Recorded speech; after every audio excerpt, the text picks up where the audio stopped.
Probably a lot of you know the story of the two salesmen who went down to Africa in the 1900s. They were sent down to find if there was any opportunity for selling shoes. And they wrote telegrams back to Manchester. And one of them wrote, "Situation hopeless, stop, they don't wear shoes." And the other one wrote, "Glorious opportunity, they don't have any shoes yet." Now, there's a similar situation in the classical music world, because there are some people who think that classical music is dying, and there are some of us who think you ain't seen nothing yet. And rather than go into statistics and trends and tell you about all the orchestras that are closing and the record companies that are folding, I thought we should do an experiment tonight. An experiment. Actually, it's not really an experiment because I know the outcome. But it's like an experiment. Now, before we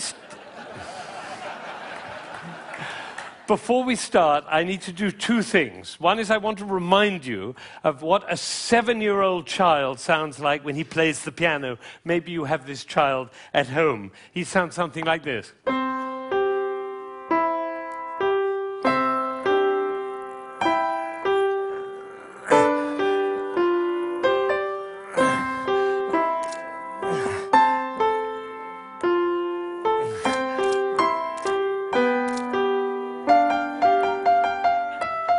I see some of you recognize this child.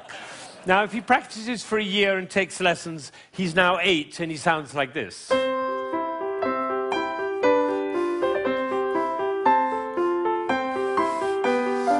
then he practices for another year and takes lessons, now he's 9.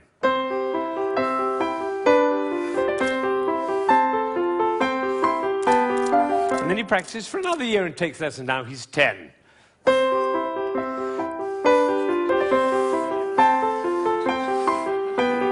At that point, they usually give up. Now, if you'd waited for one more year, you would have heard this.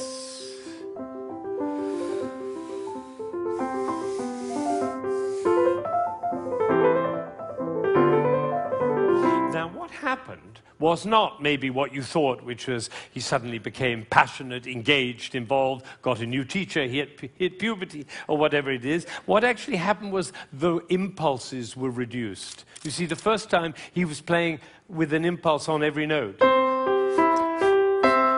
And the second, with an impulse every other note. You can see it by looking at my head. The 9-year-old put an impulse on every 4 notes. And the 10-year-old on every 8 notes. And the 11-year-old, one impulse on the whole phrase. I don't know how I got into this position. I didn't say I'm going to move my shoulder over, move my body. No, the music pushed me over, which is why I call it one buttock playing. Can be the other buttock. You know, a gentleman was once watching a presentation I was doing, and I was working with a young pianist. He was the president of a corporation in Ohio. And I was working with this young pianist, and I said, "The trouble with you is you're a 2-buttock player. You should be a 1-buttock player." And I moved his body like that while he was playing. Suddenly the music took off. Took flight. There was a gasp in the audience when they heard the difference. And then I got a letter from this gentleman. He said, "I was so moved, I went back and I transformed my entire company into a 1-buttock company." Now, the other thing I want to do is to tell you about you. There are 1,600 people, I believe. My estimation is that probably 45 of you are absolutely passionate about classical music. You adore classical music. Your FM is always on that classical dial. And you have CDs in your car. And you go to the symphony. And your children are playing instruments. You can't imagine your life without classical music. That's the first group. It's quite a small group. Then there's another group, bigger group. These are the people who don't mind classical music. You know, you come home from a long day and you take a glass of wine and you put your feet up, a little Vivaldi in the background doesn't do any harm. Right? That's the second group.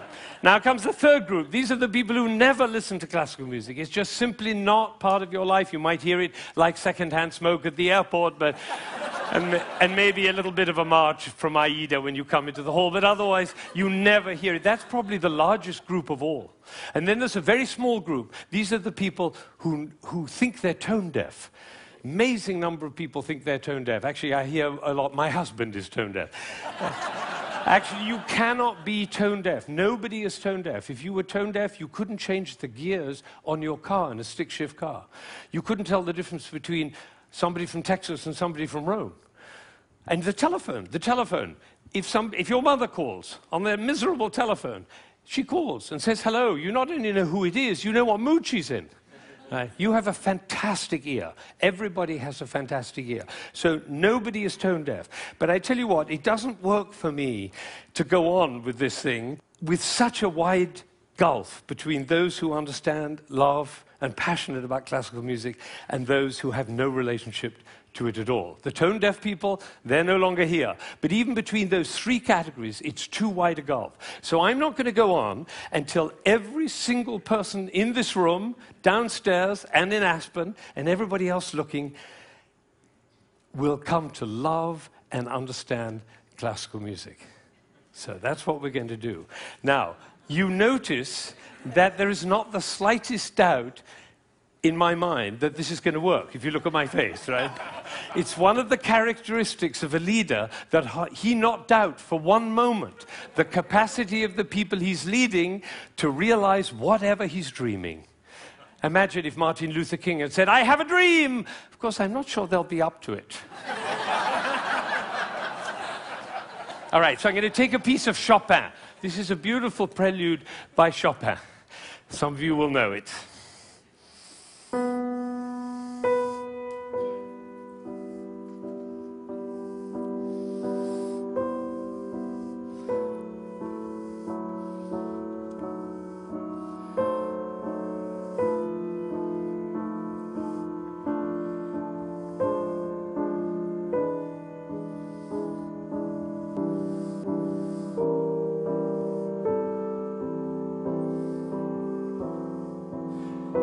I think probably happened in this room. When I started, you thought, how beautiful that sounds.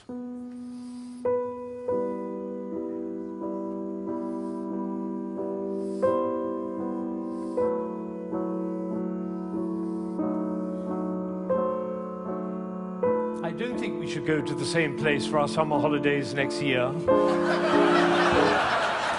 It's funny, isn't it?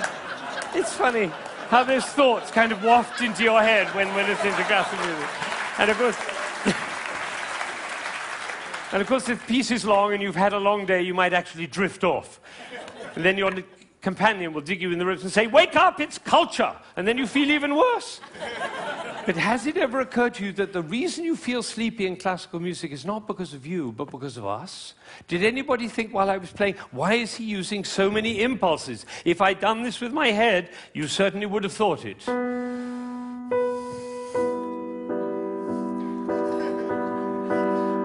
And for the rest of your life, every time you hear classical music, you'll always be able to know if you hear those impulses. So let's see what's really going on here. We have a B. This is a B. The next note is a C. And the job of the C is to make the B sad. And it does, doesn't it? Composers know that. If they want sad music, they just play those two notes. But basically, it's just a B with four sads. Now it goes down to A. And now to G. And then to F. So we have B, A, G, F. And if we have B, A, G, F, what do we expect next? Oh, that might have been a fluke. Let's try it again. Ooh, the TED choir. And you notice nobody is tone deaf. Is that right? Nobody's, you know, every village in Bangladesh and every hamlet in China, everybody knows. Da, da, da, da, da. Everybody knows who's expecting that E. Now, Chopin didn't want to reach the E there because what will have happened? It'll be over, like Hamlet. You remember Hamlet, Act 1, Scene 3, he finds out that his uncle killed his father. You remember he keeps on going up to his uncle and almost killing him. And then he backs away, and then he goes up to him again and almost kills him. And the critics, all of whom sitting in the back row there, they have to have an opinion. So they say, Hamlet is a procrastinator. Or they say, Hamlet has an Oedipus complex. No, otherwise the play would be over, stupid. That's why Shakespeare puts all that stuff in Hamlet, you know, Ophelia going mad and the play within the play and Yorick's skull and the gravediggers. That's in order to delay until Act 5 he can kill him. It's the same with the Chopin. He's just about to reach the E and he says, oops, better go back up and do it again. So he does it again. Now he gets excited. That's excitement, you don't have to worry about it. Now he gets to F sharp and finally he goes down to E. But it's the wrong chord. Because the chord he's looking for is this one. Right. And instead he does. Now we call that a deceptive cadence. Because it deceives us. I always tell my students, if you have a deceptive cadence, be sure to raise your eyebrows, then everybody will know.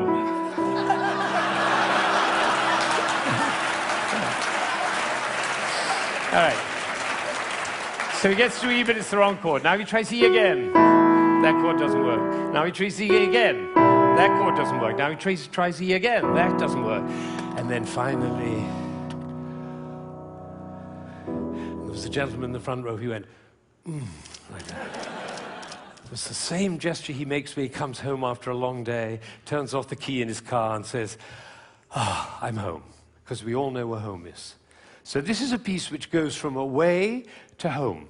And I'm going to play it all the way through, and you're going to follow. B, C, B, C, B, C, B, D, down to A, down to G, down to F, almost goes to E, but otherwise the play would be over. Goes back up to B, gets very excited, goes to F sharp, goes to E, it's the wrong chord, it's the wrong chord, it's the wrong chord, and finally goes to E, and it's home. And what you're going to see is one buttock playing. Because for me to join the B to the E, I have to stop thinking about every single note along the way and start thinking about the long, long line from B to E. Right? You know, we were just in South Africa, and you can't go to South Africa without thinking of Mandela in jail for 27 years. What was he thinking about? Lunch?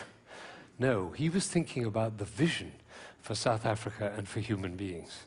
That's what cares. This is about vision. This is about the long line, like the bird who flies over the field and doesn't care about the fences underneath, all right? So now you're going to follow the line all the way from B to E.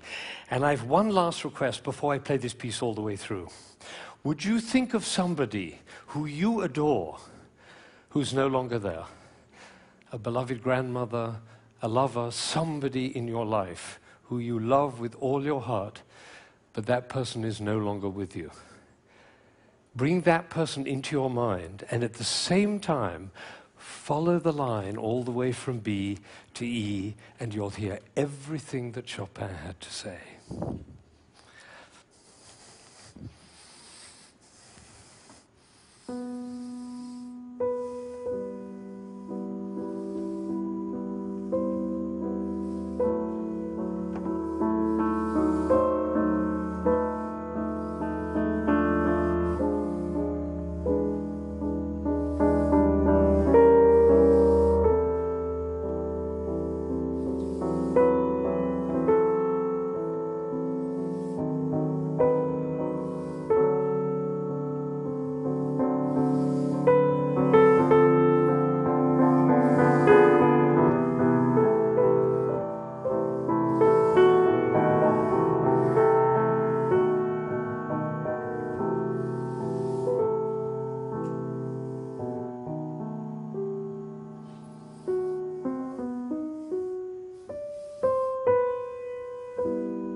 Now, you may be wondering, you may be wondering, you may be wondering why I'm clapping. Well, I did this at a school in Boston with about 70 seventh graders, 12-year-olds. And I did exactly what I did with you, and I told them and explained them the whole thing. And at the end, they went crazy, clapping. They were clapping. I was clapping. They were clapping. Finally, I said, why am I clapping? And one of these little kids said, because we were listening. Think of it, 1,600 people, busy people, involved in all sorts of different things, listening, understanding, and being moved by a piece by Chopin. Now, that is something. Now, am I sure that every single person followed that, understood it, was moved by it? Of course I can't be sure, but I tell you what happened to me. I was in Ireland during the Troubles 10 years ago, and I was working with some Catholic and Protestant kids on conflict resolution, and I did this with them. Risky thing to do, because they were street kids. And one of them came to me the next morning, and he said, you know, I've never listened to classical music in my life, but when you played that shopping piece, he said, my brother was shot last year, and I didn't cry for him. But last night, when you played that piece, he was the one I was thinking about. And I felt the tears streaming down my face, and you know, it felt really good to cry for my brother. So I made up my mind at that moment that classical music is for everybody. Everybody. Now, how would you walk? Because you know my profession, the music profession, doesn't see it that way. They say 3% of the population likes classical music. If only we could move it to 4%, our problems would be over. I say, how would you walk? How would you talk? How would you be if you thought 3% of the population likes classical music? If only we could move it to 4%. How would you walk? How would you talk? How would you be if you thought everybody loves classical music? They just haven't found out about it yet. See, these are totally different worlds. Now, I had an amazing experience. I was 45 years old. I'd been conducting for 20 years, and I suddenly had a realization. The conductor of an orchestra doesn't make a sound. My picture appears on the front of the CD. But the conductor doesn't make a sound. He depends for his power on his ability to make other people powerful. And that changed everything for me. It was totally life-changing. People in my orchestra came up to me and said, Ben, what happened? That's what happened. I realized my job was to awaken possibility in other people. And of course, I wanted to know whether I was doing that. And you know how you find out? You look at their eyes. If their eyes are shining, you know you're doing it. You could light up a village with this guy's eyes. Right, so if the eyes are shining, you know you're doing it. If the eyes are not shining, you get to ask a question. And this is the question. Who am I being that my player's eyes are not shining? We can do that with our children too. Who am I being that my children's eyes are not shining? That's a totally different world. Now, we're all about to end this magical on the mountain week, and we're going back into the world. And I say it's appropriate for us to ask the question, who are we being as we go back out into the world? And you know, I have a definition of success. For me, it's very simple. It's not about wealth and fame and power. It's about how many shining eyes I have around me. So now I have one last thought, which is that it really makes a difference what we say, the words that come out of our mouth. I learned this from a woman who survived Auschwitz, one of the rare survivors. She went to Auschwitz when she was 15 years old, and her brother was 8, and the parents were lost. And she told me this. She said, we were in the train going to Auschwitz, and I looked down and I saw my brother's shoes were missing. And I said, why are you so stupid? Can't you keep your things together, for goodness sake? The way an elder sister might speak to a younger brother. Unfortunately, it was the last thing she ever said to him, because she never saw him again. He did not survive. And so when she came out of Auschwitz, she made a vow. She told me this. She said, I walked out of Auschwitz into life, and I made a vow. And the vow was, I will never say anything that couldn't stand as the last thing I ever say. Now, can we do that? No, and we'll make ourselves wrong and others wrong. But it is a possibility to live into. Thank you.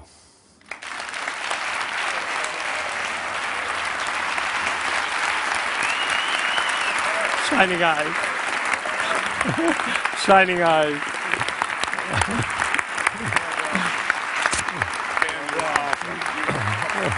Thank you. Thank you.